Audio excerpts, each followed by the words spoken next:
తెలిసిన సంఘాలు ఈ సమస్యలను మర్చిపోయినాయి, పైరవీలకు పరిమితమై పనిచేస్తా ఉన్నాయి.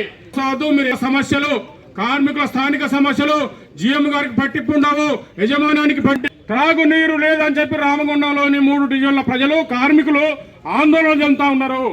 పట్టణంలో ఉన్న ప్రజలందరికీ విష్ణుబర్గదిన నీళ్లు వస్తా ఉన్నాయి, నా కార్మికునికి మంచి నీరు రావట్లేదు అని చెప్పి సిఐటి నిరంతరం పోరాడుతూ ఉన్నది.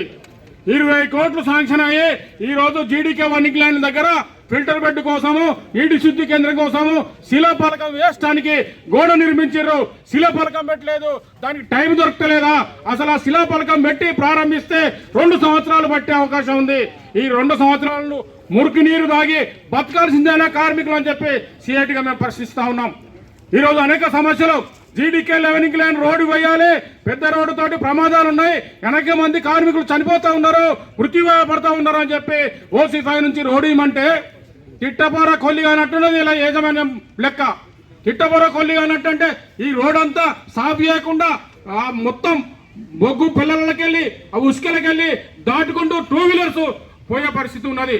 ఈరోజు OC5లో